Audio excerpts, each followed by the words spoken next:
Bom dia. Bom dia aos irmãos que estão presentes. Bom dia aos que estão em suas casas nos acompanhando. Alegria estarmos juntos mais uma vez, mais um domingo para adorarmos o Senhor. Convido você a abrir a sua Bíblia no livro de Josué, no capítulo 10.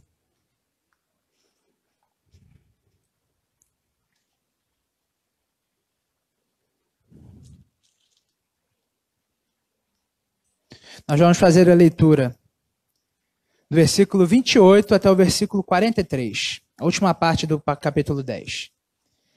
É a página 315, livro de Josué, capítulo 10. Vamos fazer a leitura do versículo 28 ao versículo 43. É a página 315. Você que usa aplicativo, nós usamos a versão NAA, Nova Almeida Atualizada. E para você que está com a Bíblia física, é a página 315. Você que está em casa, se ainda não pegou sua Bíblia, ainda dá tempo. Pega rapidinho. Pega sua água também, se dá sede, não precisar sair da frente do computador, do celular e tudo mais. Para meditarmos na palavra do Senhor.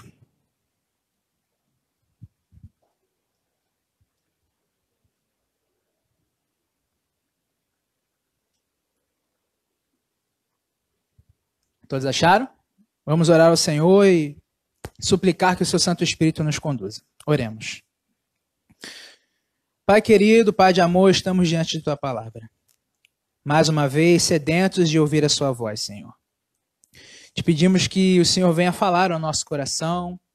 Te pedimos que o Senhor ilumine a mente e os corações dos meus irmãos e que nós recebamos aquilo que o Senhor tem para nós. Que o Senhor venha transformar a nossa vida, que o Senhor venha transformar a nossa conduta, que o Senhor venha transformar o nosso coração, Senhor. Que haja confronto, que haja transformação, que haja consolo, que haja encorajamento, Senhor, através de tua palavra.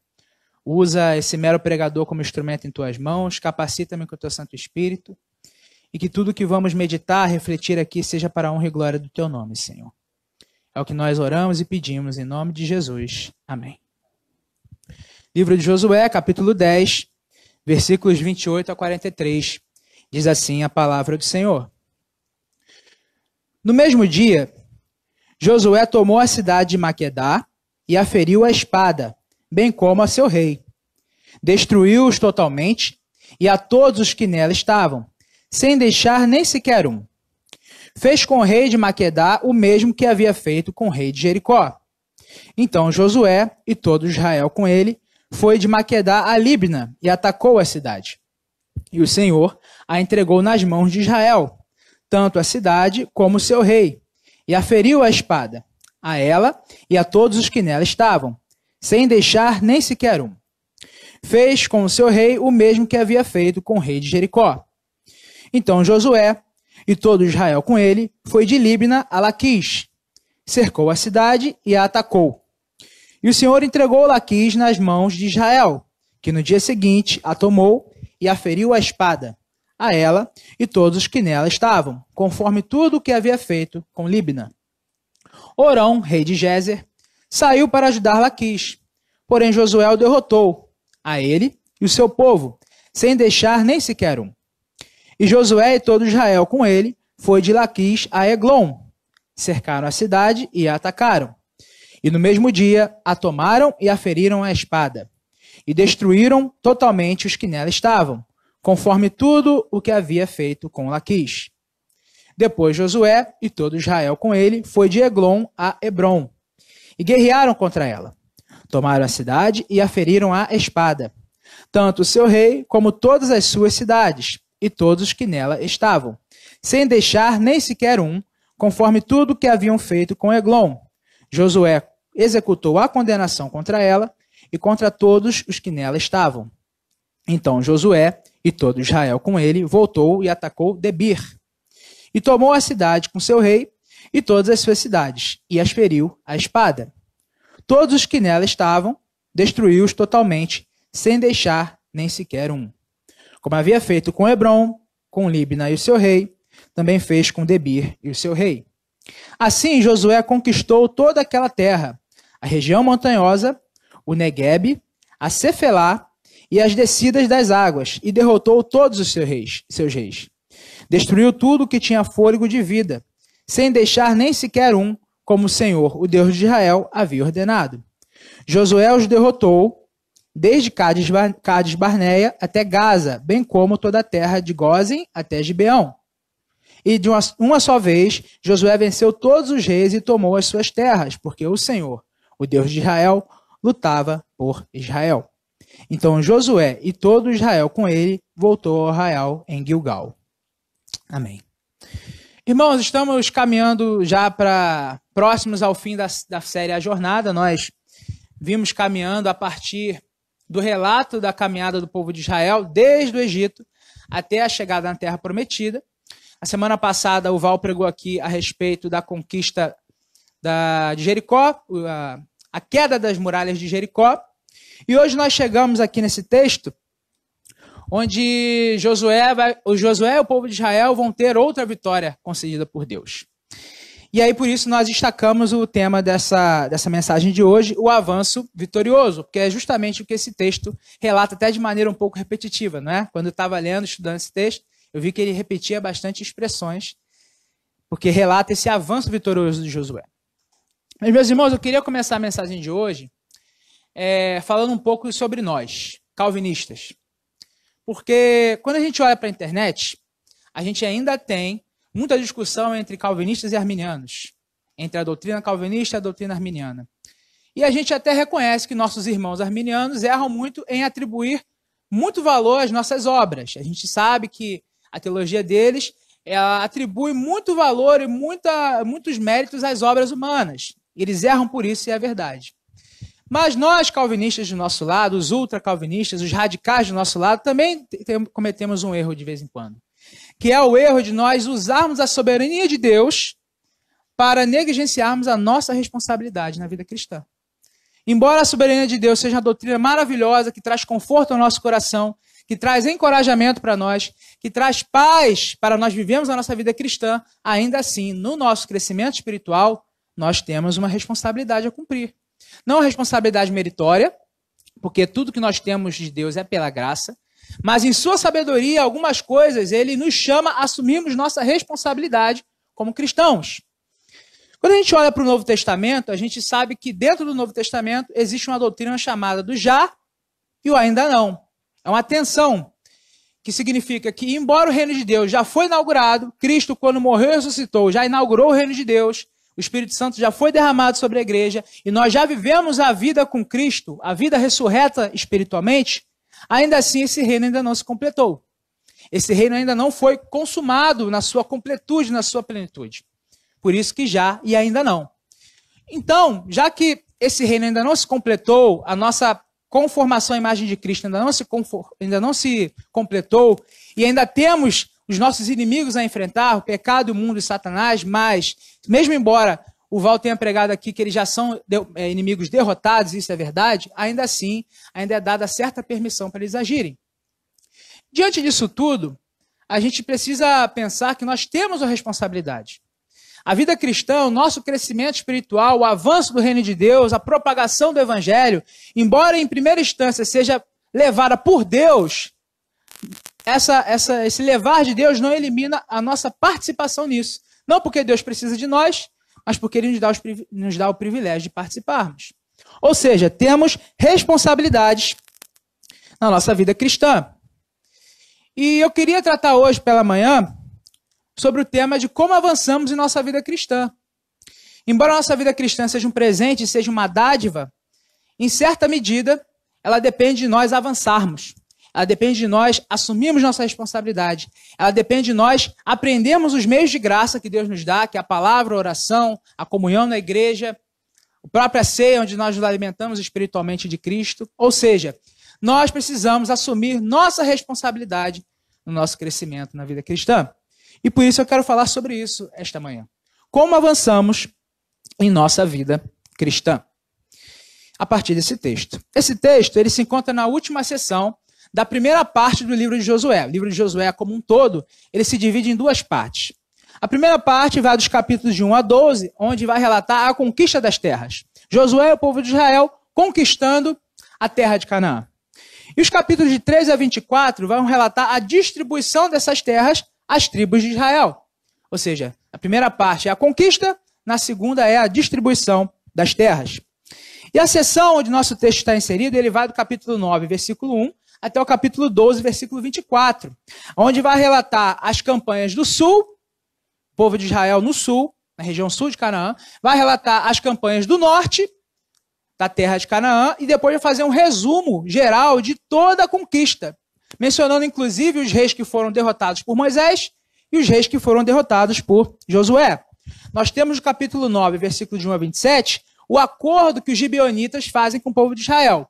Os gibeonitas souberam do que o povo de Israel fez a Jericó, então correm para fazer um acordo de aliança com o povo de Israel para não serem destruídos. E aí depois, quando os outros reis da região sul de Canaã sabem desse acordo, eles sobem numa espécie de coalizão, uma espécie de aliança entre eles para destruir a cidade dos gibeonitas. E aí os gibeonitas convocam o povo de Israel para ajudá-los, para resgatá-los dessa coalizão dos reis do sul. E aí Josué e todo o povo vai, derrota esses cinco reis, ele prende esses 5 reis numa cova, toma as suas cidades e depois retorna e mata esses reis também, aplicando o juízo de Deus sobre esses reis, sobre essas nações pagãs. E é o texto que nós estamos meditando, ele é uma espécie de resumo dessa campanha de Josué no sul. Nós vamos ver que Josué mata 7 reis e destrói a sua cidade. A cidade de Maquedá, Líbna, Laquis, Gézer, Eglon, Hebron e Debir. E aí, Josué e o povo de Israel, eles vão repetir o mesmo procedimento em todas as suas conquistas. Eles vão tomar a cidade, eles vão as destruir totalmente e também vão matar a todos. Eles invadem a cidade, tomam a cidade, destroem tudo e matam a todos, aplicando aí o juízo de Deus sobre essas nações. E aí, quando a gente olha com mais detalhes para esse texto, nós vamos notar que o texto tanto relata a ação de Deus, concedendo vitória ao povo de Israel e a Josué, e ao mesmo tempo vai relatar a ação de Josué e do povo, mostrando que essas duas coisas não se contradizem, elas não se excluem. O agir de Deus não exclui nosso agir. A graça de Deus, a soberania de Deus não exclui a responsabilidade do povo de tomar as terras, de guerrear, de destruir a tudo e obedecerem às instruções de guerra que Deus deu a Josué, ao povo de Israel. E aí quando a gente olha para essa questão aqui nesse texto, um tema que vai se repetir em todo o livro de Josué e, na verdade, em toda a Bíblia, é esse paradoxo da soberania de Deus e da responsabilidade humana. Deus é soberano em seus propósitos. Deus, ele conduz a história. Tudo que acontece vem dos seus propósitos, mas, ao mesmo tempo, ele nos dá o privilégio, nos dá a graça de participar dos seus propósitos. Então, longe da soberania de Deus ser uma desculpa para ficarmos parados, ela é um incentivo para avançarmos, para agirmos, para assumirmos a nossa responsabilidade na nossa vida cristã. E é sobre isso que eu quero falar esta manhã a partir desse texto. Nós vamos falar como avançamos em nossa vida cristã, como que participamos desse avanço vitorioso que o próprio Deus nos concede, mas ao mesmo tempo é responsabilidade nossa assumir também. Em primeiro lugar, queria destacar que para avançarmos em nossa vida cristã, nós precisamos passar pelos desafios. Note comigo os versículos 29, 31 e 34, que dizem assim: Então Josué e todo Israel com ele foi de Maquedá a Líbna e atacou a cidade. Aí o versículo 31. Então Josué e todo Israel com ele foi de Líbna a Laquis, cercou a cidade e a atacou. Versículo 34. E Josué e todo Israel com ele foi de Laquis a Eglon, cercaram a cidade e atacaram. Qual o procedimento aqui que se repete nesses 3 versículos? Diz que Josué e o povo saíram de uma cidade e foram para outra cidade. Eu estudei esse texto na ARA, Almeida Revista Atualizada, eles usam o verbo passar. Josué e o povo passou de uma cidade para outra. Josué e o povo passou de uma cidade para outra. E Josué e o povo passou de uma cidade para outra. Esse verbo passar, ele significa vencer o obstáculo ou a barreira no que diz respeito ao cumprimento da promessa da aliança. Ou seja, passar significa você avançar sendo encorajado pelo cumprimento da promessa de Deus. Porque quando a gente olha assim no texto, por exemplo, que foi pregado pelo reverendo Homer aqui, em que Deus diz, olha, Deus diz a Josué, eu vou conceder a terra a vocês, eu vou dar a terra para vocês, eu vou conceder vitória a vocês em relação às nações pagãs de Canaã. É verdade. Mas ao mesmo tempo que Deus diz que vai conceder vitória, ele diz, passe o Jordão, atravesse o Jordão. Ele concede a promessa, ele diz o que vai fazer e nos chama a ação, nos chama a responsabilidade, nos chama a cumprir a nossa responsabilidade com base na promessa que ele fez. E aí, quando a gente olha para a história do povo de Israel, esse verbo passar, ele se repete em dois momentos em que o povo de Israel teve um grande desafio à sua frente. Primeiro momento está lá em Êxodo, caminhe comigo, no capítulo 14. Êxodo, capítulo 14.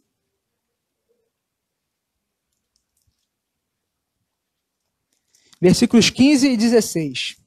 É a página 98. Êxodo, capítulo 14. Os versículos 15 a 16 é a página 98.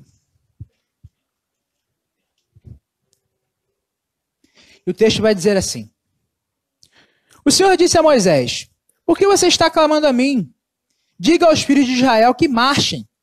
E você levante o seu bordão e estenda a mão sobre o mar. As águas se dividirão para que os filhos de Israel passem pelo meio do mar em seco. Ou seja, quando o povo de Israel estava diante do Mar Vermelho, à frente deles era o Mar Vermelho, atrás vinha os egípcios para prendê-los novamente, e aí o povo começa a reclamar, começa a fazer aquela murmuração que a gente já viu inúmeras vezes aqui, olha, trouxe ao deserto para nos matar, era melhor a gente ficar no Egito, era melhor a gente ser escravo. E aí eles chegam diante do Mar Vermelho e começam a murmurar diante do Senhor. Aí Moisés clama ao Senhor e Deus responde a Moisés, por que você está clamando a mim? Levante seu bordão e mande que o povo passe pelo Mar Vermelho. O que vai acontecer? O mar vai se abrir. E eles passam. O segundo momento em que a gente tem esse verbo passar é lá no início do livro de Josué, texto pregado pelo reverendo Homer, capítulo 1, versículo 2. Josué, capítulo 1, versículo 2.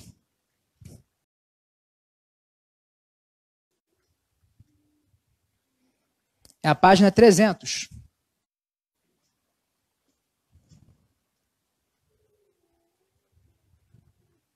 Que diz assim: Moisés, meu servo, está morto.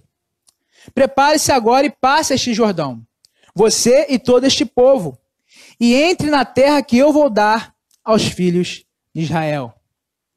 Nós vemos aqui que Josué estava num grande dilema, porque ia suceder nada menos, nada mais do que Moisés, o grande líder do povo de Israel.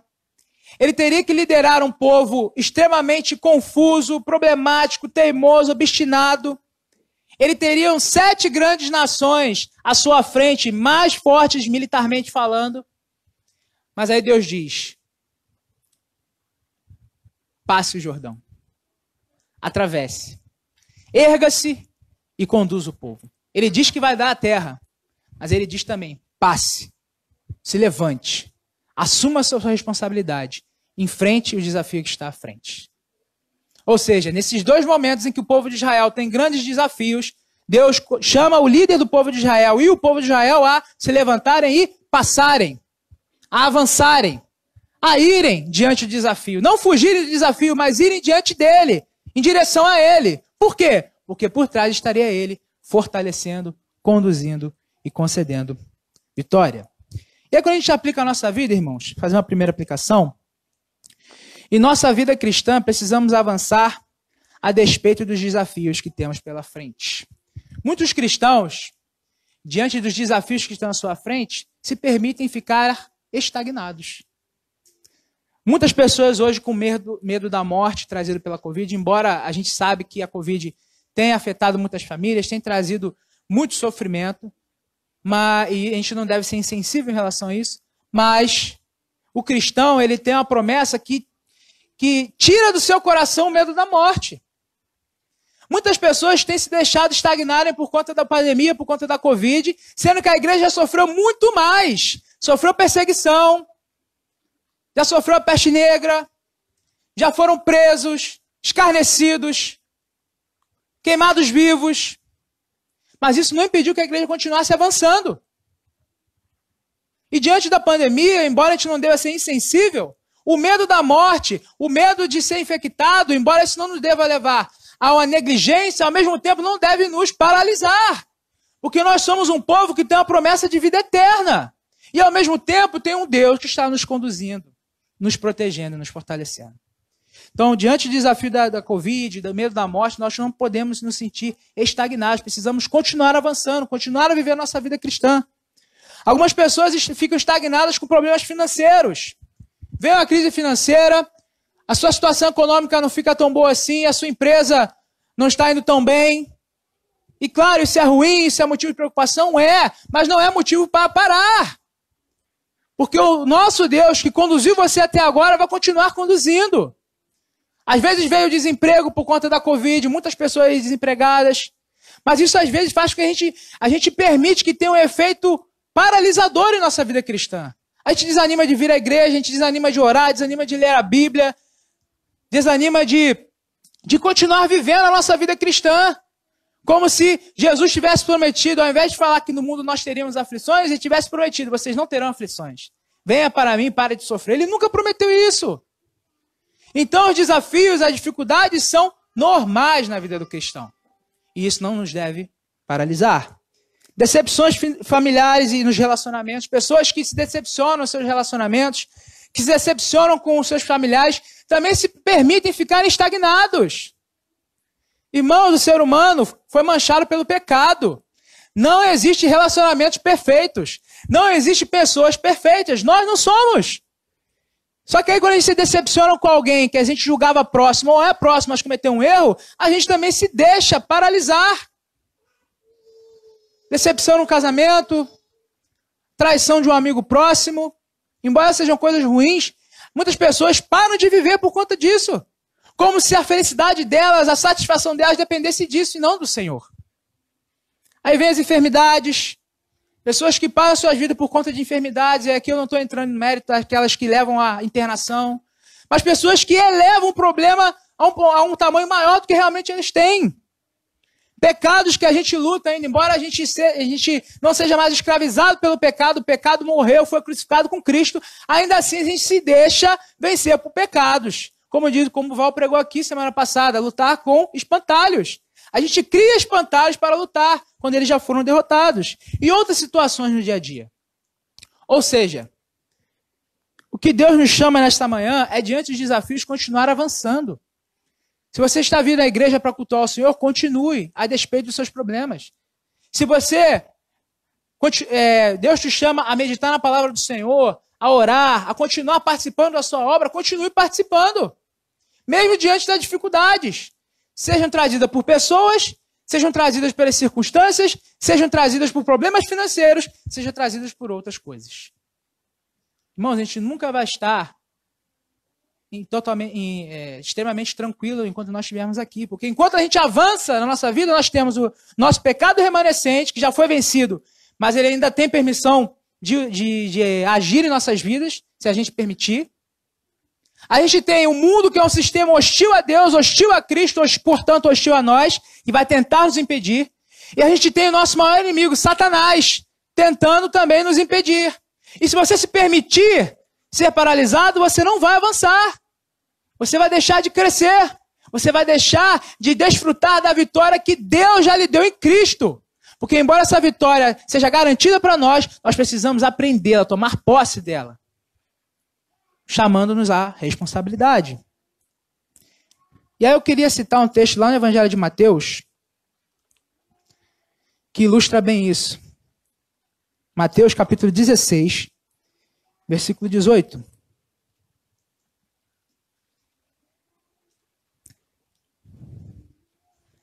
Mateus capítulo 16, versículo 18. É a página 1404.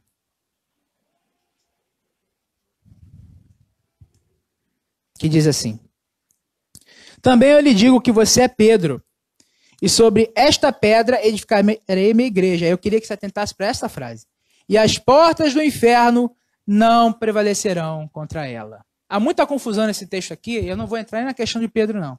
É nessa questão, que não é o mérito aqui. Mas há uma confusão aqui, que as pessoas quando olham assim, as portas do inferno não prevalecerão contra a igreja, acham que é a igreja que fica parada, resistindo, enquanto é as portas do inferno que avançam sobre ela. Mas, gente, porta não anda.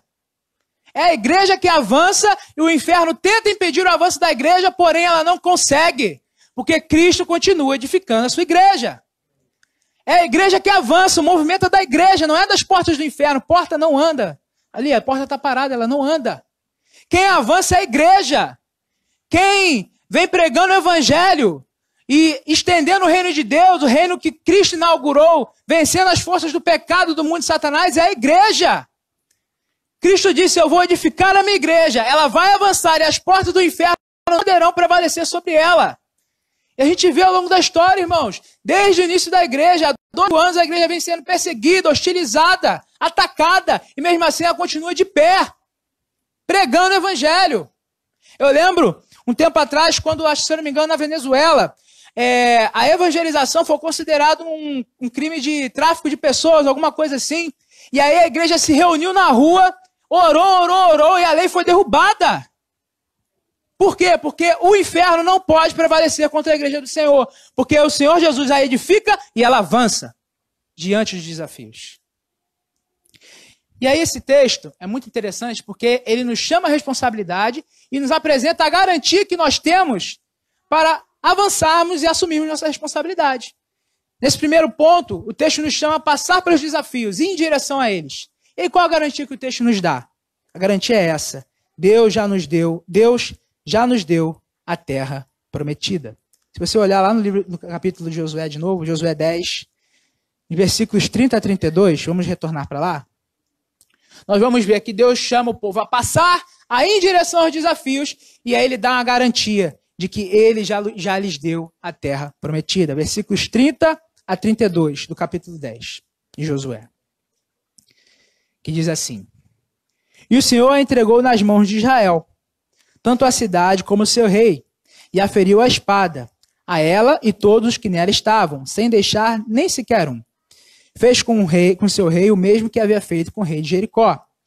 Então Josué e todo Israel, com ele foi de Libna a Laquis, cercou a cidade e a atacou. E aí diz, versículo 32, E o Senhor entregou Laquis nas mãos de Israel, que no dia seguinte a tomou, a feriu a espada, a ela e todos os que nela estavam, conforme tudo que havia feito com Libna. Ou seja, o texto diz que Josué e o povo passaram, tomaram, destruíram a cidade, mas também diz que Deus entregou a cidade nas mãos deles. Ou seja, o que isso tem de aplicação para nós?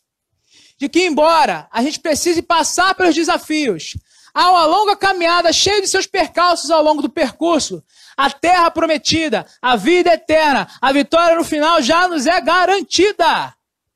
Nós não estamos caminhando a esmo, sem saber onde vamos chegar. Nós estamos caminhando numa direção correta, segura, garantida, que é a nova Canaã, é a terra prometida, é a vida eterna, e não importa os desafios que estejam pela frente.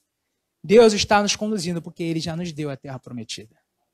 Então a garantia que a gente tem de passar pelos desafios, de ir em direção a eles, mesmo sendo os desafios os mais variados possíveis, é porque Deus já nos deu a terra prometida. Ele já garantiu que vamos chegar lá. A gente não sabe como será o percurso, a gente não sabe como será o caminho, mas nós sabemos como vai ser o final glorioso em Cristo Jesus. Amém? E aí eu queria, antes de passar para o segundo ponto, perguntar para você, quais desafios você tem enfrentado? Quais são os obstáculos que você tem encontrado em sua caminhada? Continue avançando, porque a terra prometida, a vida eterna e o caminho até lá já está garantido por Cristo Jesus. Não eleve o tamanho do seu desafio, mas olhe para o seu desafio como alguém que está sendo conduzido por Deus, fortalecido por Deus e com a vitória garantida por Deus. Em segundo lugar, nós avançamos em nossa vida cristã lutando contra os nossos inimigos.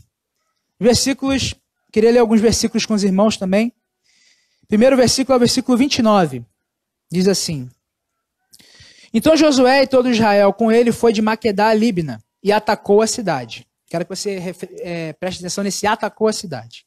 Versículo 29. Versículo 31. Então Josué e todo Israel com ele foi de Libna a Laquis, cercou a cidade e a atacou. Versículo 34.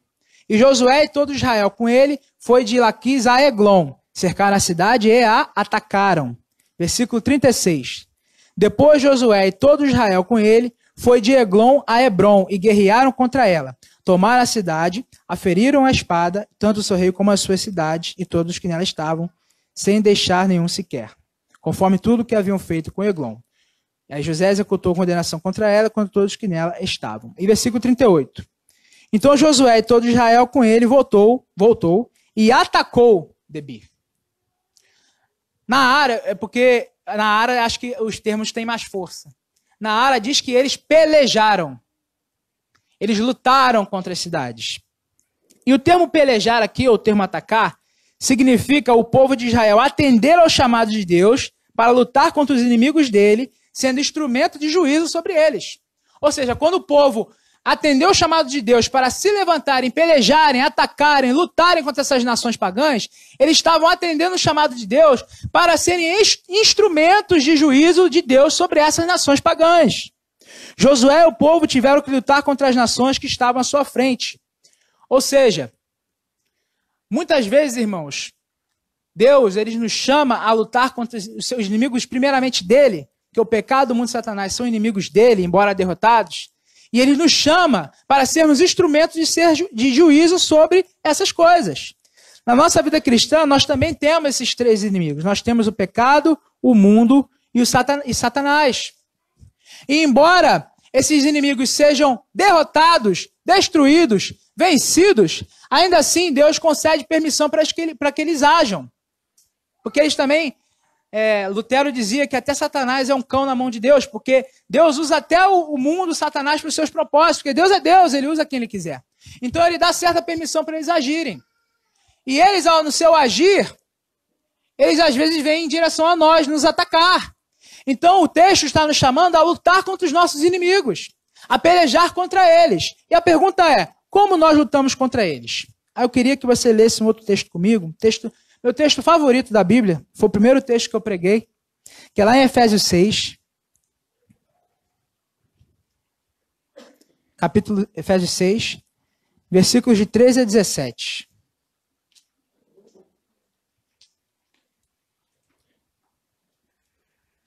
É a página 1684. Efésios 6, nós vamos ler do capítulo 13 ao capítulo 17. Efésios capítulo 6, versículos 13 a 17.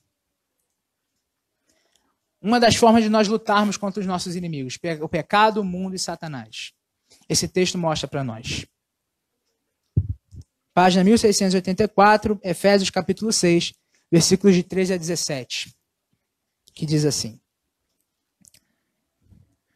Por isso, peguem toda a armadura de Deus, para que vocês possam resistir no dia mau e, depois de terem vencido tudo, permanecer inabaláveis. Portanto, fiquem firmes, cingindo-se com a verdade e vestindo a couraça da justiça. Tenham os pés calçados com a preparação do evangelho da paz, segurando sempre o escudo da fé, com o qual poderão apagar todos os dardos inflamados do maligno. Usem também o capacete da salvação e a esperança do Espírito, a espada do Espírito, que é a palavra de Deus. O que esse texto nos mostra é que uma das formas de nós lutarmos contra os nossos inimigos, o pecado, o mundo e Satanás, é nós aprendermos as verdades do Evangelho. Porque muitos, ao lerem esse texto, eles vão dizer que aqui justiça, paz, verdade são qualidades morais, mas a interpretação é errada do texto. Porque o texto lá no início vai dizer, se revistam do poder do Cristo ressurreto. E qual é o poder do Cristo ressurreto? São as verdades do Evangelho na nossa vida. E quais são essas verdades? Primeiro ele diz, couraça da justiça. A couraça, ele está usando aqui a figura do soldado romano, era o peitoral que ele usava para proteger as partes vitais, o coração, para não sofrer ataques letais. E ele diz que essa couraça é da justiça. Que justiça é essa? É a justiça de Cristo que nos é dada por Deus. Quando a gente se arrepende dos nossos pecados, crê em Jesus como Senhor e Salvador da nossa vida, Deus ele faz uma troca em que o nosso pecado é jogado sobre Cristo na cruz e a justiça da sua vida perfeita é jogada sobre nossa vida. E os méritos dele passam a ser nossos méritos. E por que essa justiça é a couraça? Porque o que mais Satanás faz, tentando os filhos de Deus, é acusarem deles não serem amados por Deus. Um dos nomes que ele é chamado é diabo, porque o diabo significa acusador. Ele vai lhe acusar, você é pecador. Deus não te ama. Ou você precisa responder a uma certa condição, precisa ser perfeito para Deus te aceitar. Isso é mentira. Embora a gente tenha que viver a nossa vida em obediência a Deus, nós somos aceitos por Cristo Jesus. Não é pelas nossas obras, é pela justiça dele. Isso protege nosso coração, porque faz com que a gente se sinta amado, perdoado, faz a gente se sentir valorizado e traz uma base sólida para a nossa identidade. A gente não fica refém de provação alheia, a gente não fica refém de performance, a gente não fica refém de autoimagem, porque o que nos faz aceitos, amados, nos se sentir valorizados é o fato de sermos aceitos em Cristo Jesus, pela justiça dele. Essa é a primeira coisa, a primeira verdade do Evangelho. Segunda, ele fala aqui, é calçar os pés com a preparação do Evangelho da paz. Calçar os pés era aquela bota que o soldado usava, que ele usava para não pisar em coisas no chão que poderiam ferir os seus pés, e também quando ele recebia um golpe, essa bota ela prendia no chão para que ele não escorregasse. E esse calçado, ele está dizendo aqui que é o calçado da paz. Que paz é essa? Um sentimento de paz? Não. É a paz com Deus, porque quando estávamos sem Cristo, nós éramos inimigos de Deus. Mas agora nós somos amigos de Deus, nós somos reconciliados com Ele. E essa paz com Deus, esse acesso à presença de Deus, é que nos dá firmeza. É o fato que não importa se o mundo está contra nós, não importa se as pessoas estão contra nós, mas aquele que é o mais importante está ao nosso favor, que é Deus, através de Cristo Jesus. Terceira verdade do Evangelho aqui, ele diz que é o escudo da fé. Esse escudo era um escudo, acho que era quase de mais de 1 metro de altura, que eles usavam para poder colocar acima e não sofrer aquelas flechadas que vinham de cima. E ele está falando que esse escudo aqui é o escudo da fé. O que é fé na teologia de Paulo? É a confiança em Deus e em Cristo. É quando vierem as dúvidas, quando Satanás tentar colocar dúvidas em seu coração, essa fé, essa confiança em Deus, essa confiança em Cristo, essa certeza de que Ele está conosco, que somos amados, vai lhe proteger contra as dúvidas que são prefiguradas aqui pelos dados inflamados. Ele diz aqui, capacete da esperança da salvação. Capacete é que protegia a região da cabeça. O que ele está dizendo aqui? Que a esperança da salvação, a esperança da vida eterna, vai guardar a nossa mente para que a gente não se desespere diante dos acontecimentos ao nosso redor. E por fim, a espada do Espírito, que é a palavra de Deus. É aquela espada que era uma espada menor para servir de defesa. Ou seja, a palavra de Deus que nos expõe as verdades do Evangelho. O que ele está dizendo aqui? Que a gente luta contra os nossos inimigos aprendendo aquilo que Cristo conquistou para nós. Paz com Deus, a justiça de Cristo que nos torna aceitos diante de Deus, a esperança da salvação que nos traz paz em momentos conturbados. As verdades do Evangelho. E é dessa maneira que a gente vai triunfar sobre o pecado, sobre Satanás e sobre o mundo. Os nossos 3 inimigos. O texto nos chama a aprender essas verdades através da palavra, através da meditação, através da oração, através da comunhão na igreja. São através desses meios que as verdades do Evangelho são aprendidas pelo nosso coração. E você é fortalecido para lutar contra elas. E outras 2 formas de lutar contra esses inimigos é através da oração e através da pregação do Evangelho. Lá no texto da Grande Comissão, Jesus diz que toda autoridade lhe foi dada no céu e na terra. Portanto, vão e façam discípulos. Jesus diz, olha, eu sou o rei da criação. Foi-me dada o governo sobre toda a criação. E agora, com base nesse poder, com base nesse governo meu, pregue o Evangelho. Porque à medida que vocês pregam o Evangelho, eu manifesto meu poder através dele. Resgatando a vida de pessoas escravizadas pelo pecado e fazendo a igreja avançar, crescer e o reino de Deus se estabelecer. Ou seja, como que a gente luta contra os nossos inimigos? Através da palavra e da oração, aprendendo as verdades do Evangelho e pregando esse Evangelho ao mundo.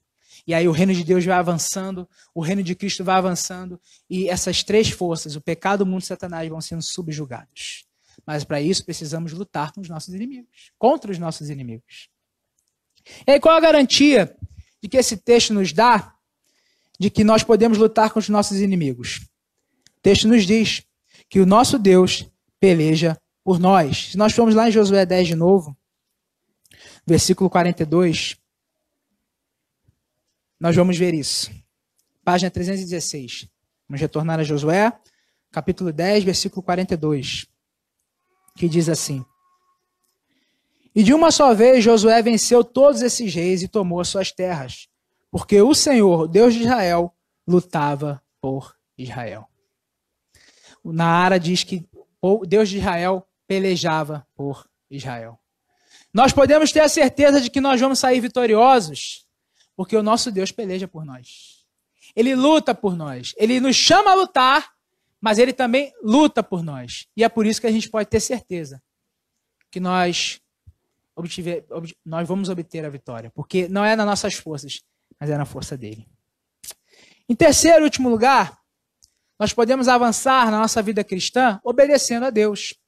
Versículo 40, que diz assim: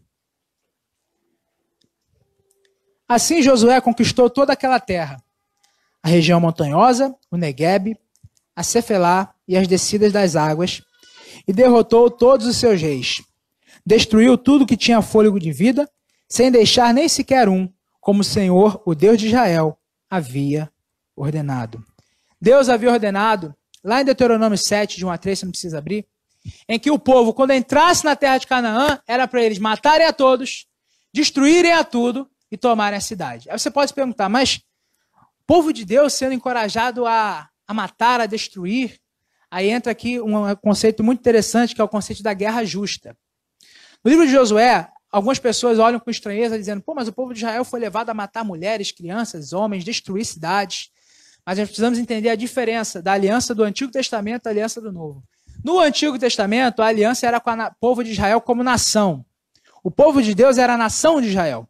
Então, todas as outras nações representavam o mundo, o pecado e Satanás, que são destruídos por Deus, e Deus concedendo a vitória ao seu povo da aliança. Quando a gente chega no Novo Testamento, esse povo da aliança, que era a nação de Israel como nação, se estende à igreja, que são pessoas de todos os povos, tribos, línguas e nações. E essas nações pagãs, elas são prefiguradas no reino de Satanás, na escravidão do pecado e do mundo. Ou seja, quando a gente aplica a nós aqui, o texto não está dizendo que a gente tem que matar as pessoas, não é isso.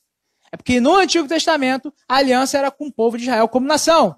Nós, aplicando a igreja do Senhor, nós precisamos entender que nós temos que eliminar qualquer influência do pecado do mundo de Satanás sobre nossa vida. Nós não podemos dar, usando a linguagem um pouco mais pentecostal, nós não podemos dar brecha para essas coisas. Não podemos dar chance para essas coisas influenciar a nossa vida. É isso que o texto está dizendo quando a gente olha essa questão da guerra justa no livro de Josué. E aí nós temos um exemplo no próprio livro de Josué de quando o povo não atentou em obedecer a Deus e o resultado foi derrota. Foi lá quando eles foram para a cidade de Ai. A ordem era destruir a tudo e não ficar com nada. E aí um homem chamado Acã, ele pega um ídolo de ouro, que era daquela tribo pagã, e esconde debaixo da tenda. Quando eles vão para a próxima batalha, eles perdem. Por quê? Porque não obedeceram ao Senhor quando foram tomar a cidade de Ai. E, meus irmãos, embora a gente enfatize que a nossa vida é pela graça, que a nossa vida é pela graça de Jesus, que não é sobre os nossos méritos, ainda assim, a obediência é importante na vida cristã. Porque a obediência é um dos meios de nós aprendermos esse poder de Cristo. Deus nos chama à obediência. Não nos chama à obediência para que a gente obtenha um favor dele, porque o maior favor a gente já tem. Eu já mencionei aqui que Paulo, quando ele vai trazer alguns imperativos morais, não faça isso, não faça aquilo, viva dessa maneira, não viva dessa maneira, ele faz uma afirmação teológica de que os cristãos agora são filhos de Deus, os cristãos agora são novas criaturas, os cristãos agora são regenerados pelo Espírito Santo. Então, portanto, vocês vivam dessa maneira, a partir da nova situação de vocês. Deus não entregou a lei e depois diz, vou libertar vocês. Ele libertou depois da lei. Por quê? Porque a obediência é importante na aliança com Deus. É importante no relacionamento com Ele. A gente demonstra que ama o Senhor através da obediência também. Jesus disse, se vocês me amam, guardarão os meus mandamentos. Ele não está dizendo, guarde os meus mandamentos e aí eu vou amar vocês. Ele diz, se vocês me amam, a expressão disso vai ser obediência. E quando a gente obedece, a gente apreende essa vitória de Cristo sobre nossas vidas. E é onde a gente encontra o conteúdo para que nós obedeçamos a Deus. E aí a gente entra na questão da vontade de Deus. Quando a Bíblia trata da vontade de Deus, ela trata em dois aspectos. A vontade secreta, que é os propósitos eternos de Deus, que a gente só sabe quando acontece. E a vontade revelada, que está aqui. Como que eu posso obedecer a Deus? Estude, medite, leia a palavra de Deus e viva conforme ela diz. Quando a palavra de Deus diz guarde a palavra no seu coração, ouça a palavra, está implícito nisso a questão de obedecer. Irmãos, eu sei que às vezes não vai dar vontade de obedecer. Às vezes obedecer a Deus vai te levar a lugares desconfortáveis, vai te levar a se relacionar com pessoas que você não se relacionaria, vai te levar a passar por situações que você por si mesmo não passaria. Mas se Deus está te chamando para isso, se isso significa obedecer a Deus, obedeça. Vai ser desconfortável sim, vai ser doloroso às vezes sim, mas vai ser proveitoso para nós. Muita gente romantiza a vontade de Deus. É maravilhoso fazer a vontade de Deus. De certa maneira é, mas às vezes não é. Às vezes não é agradável fazer a vontade de Deus. Porque a vontade dele não é a nossa. E muitas vezes a vontade dele não está aqui para nos agradar, mas para nos confrontar. E quando isso acontecer, esteja preparado para obedecer a Deus. E dessa maneira, obedecendo a Deus, nós avançamos em nossa vida cristã. E aí, qual a garantia que nós temos para obedecer a Deus diante dessa pressão do pecado, do mundo e de Satanás e da nossa satisfação própria? Qual a garantia que esse texto nos dá? É a garantia de que essa tríade, o pecado, o mundo e Satanás, já está condenada por Deus. Versículos 36 e 37, que diz assim: Depois Josué e todo Israel com ele foi de Eglon a Hebrom, e guerrearam contra ela.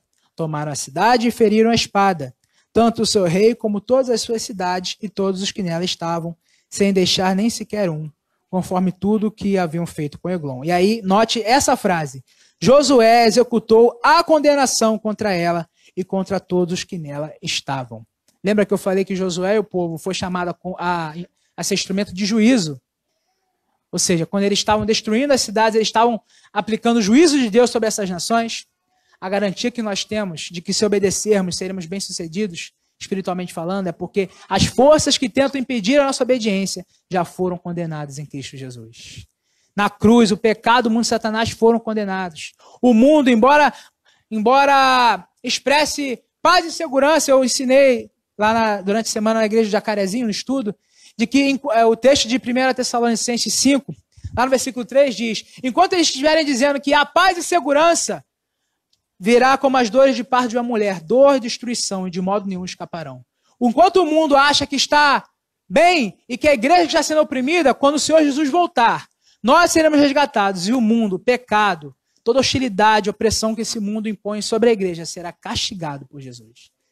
A gente tem essa visão do Jesus amoroso, e nós temos que ter, mas também não podemos deixar de escapar a visão do Jesus juiz. E quando ele vier, vai castigar toda injustiça, toda opressão, todo pecado, toda a artimanha de Satanás vai ser julgada e destruída e condenada por ele. E nós temos essa garantia. É por isso que a gente pode obedecer. Porque as forças que tentam impedir a nossa obediência já foram condenadas em Cristo Jesus. Pois bem, concluindo, irmãos, nós aprendemos hoje que nós podemos passar pelos desafios, pois Deus já nos deu a terra prometida. Nós podemos lutar contra os nossos inimigos, pois Deus peleja por nós. E podemos obedecer a Deus, porque os inimigos que tentam nos atrapalhar já estão condenados. O nosso Senhor Jesus já pisou a cabeça da serpente. E por isso nós podemos ter vitória. Então, dessa forma, lutando, avançando diante dos desafios, lutando com seus inimigos e obedecendo a Deus, a despeito de toda a pressão para que você não faça isso, você vai viver o avanço vitorioso de Deus para a sua vida. O avanço da vida cristã, o crescimento espiritual. Amém? Que Deus nos abençoe e que Ele nos conduza nesse avanço vitorioso e que nós assumamos a nossa responsabilidade. Oremos ao Senhor. Pai querido, há tantos desafios pela frente, Senhor. Há tantos desafios que tentam impedir o nosso avanço vitorioso, o avanço da vitória de Cristo sobre nós. O pecado, o mundo, Satanás tentam impedir que a tua igreja avance. Mas nós sabemos por tua palavra que eles não têm a capacidade disso, porque a tua igreja avança no teu poder, Senhor. A tua igreja avança porque Cristo edificou a tua igreja, edifica a tua igreja e edificará sempre a tua igreja. Por isso, Senhor, que nós apreendamos essa verdade no nosso coração. Que o nosso avanço vitorioso seja de fato vivido por nós. Que desfrutemos do poder de Cristo em nossas vidas, Senhor. E que as forças que tentam nos impedir os obstáculos pela frente, os desafios que tentam nos parar, sejam subjugados pelo poder de Cristo em nossas vidas, Senhor. Se há irmãos aqui com desafios enormes pela frente, se há irmãos aqui lutando contra pecados, desânimo, falta de esperança, se há irmãos aqui com medo da morte por conta da Covid, se há irmãos aqui oprimidos por fraqueza espiritual, que haja um renovar do teu poder na vida delas, Senhor. Que haja um fortalecimento do Espírito Santo nos corações. E que a tua igreja viva de fato esse avanço vitorioso. Assim como Josué e o povo avançaram, subjugando as nações inimigas, subjugando as nações pagãs, desfrutando da tua vitória tua vitória concedida a eles. Da mesma forma, nós, a tua igreja, que nós avancemos subjugando o poder do pecado, subjugando o poder do mundo, subjugando as artimanhas de Satanás e desfrutando da vitória de Cristo, Senhor, sobre nós. Seja conosco, Senhor, e nos fortaleça. É o que nós pedimos e oramos em nome de Jesus. Amém.